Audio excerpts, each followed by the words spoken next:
Welcome to the Deep Dive. Today we're looking into a really compelling source, a YouTube interview with Ryan Day. He shares quite a journey through faith and ministry. Yeah, our goal here is to really trace his path, from his Pentecostal roots through these prominent roles he had in Seventh-day Adventism, Amazing Facts, 3ABN, and then, crucially, understand why he says he left based on what he shared in that interview. Okay, let's unpack this. Where does his story actually begin, according to him? Well, he talks about being raised primarily Pentecostal. This was in Northeast Arkansas.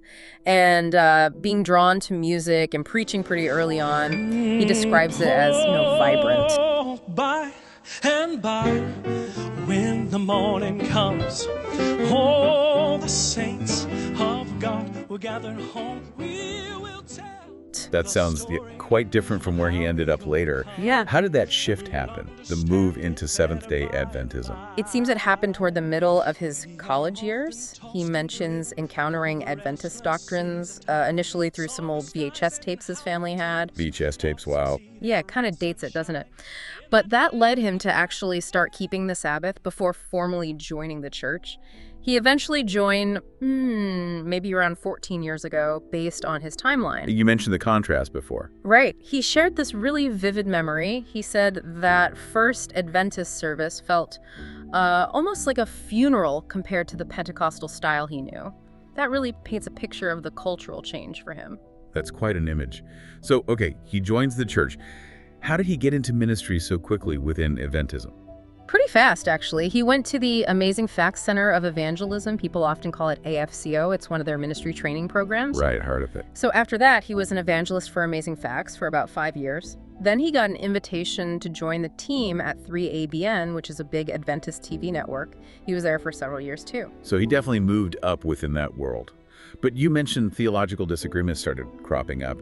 When did that begin, according to the interview? He says these questions about various fundamental Adventist beliefs started surfacing during his own study. It wasn't immediate, but they intensified, particularly in his last 3 years in the church. And these weren't doubts about God, but about specific doctrines. Exactly. He's clear on that. He frames them as questions that arose from his study, not like a crisis of faith initially. Okay, so here's where it gets really specific, right? Okay. He points to two main areas that were central to his decision to leave. Yes. His deep dive, as he puts it, focused on the writings and the perceived authority of Ellen White. She's a foundational figure for Adventists and the doctrine of the investigative judgment. Let's take Ellen White first. What was the issue there for him? He talks about finding what he saw as, inconsistencies or contradictions, specifically regarding the authority of her writings. Sometimes she seemed to say the Bible comes first, but other times he felt she implied her writings were sort of necessary to really grasp Scripture correctly. That tension around authority. Yeah.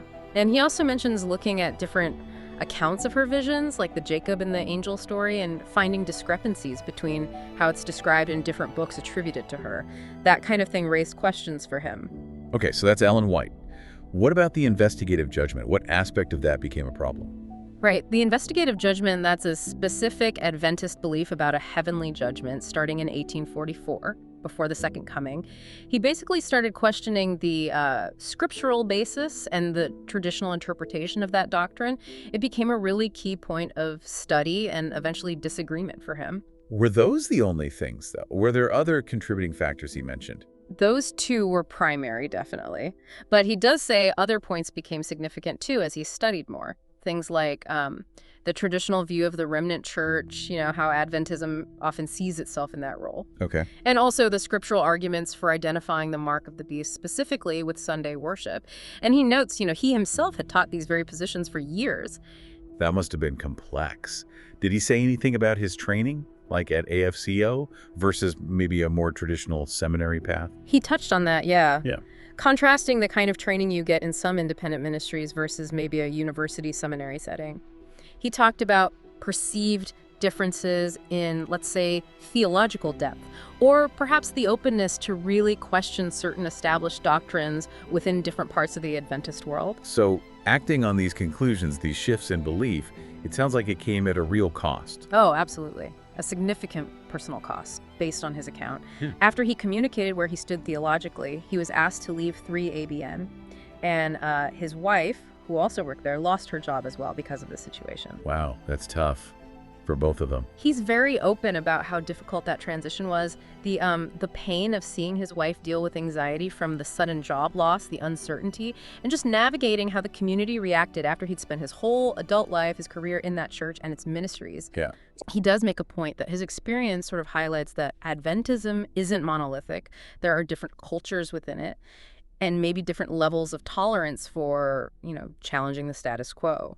This whole account, this deep dive into one person's journey, it really shows how personal and sometimes really challenging theological evolution can be, especially when it bumps up against a community or institution. It really does, and it brings up a bigger question, I think, for anyone exploring beliefs. How do you balance that loyalty you feel to a community, maybe one you've known your whole life, with pursuing what you understand as truth through your own study, your own conscience?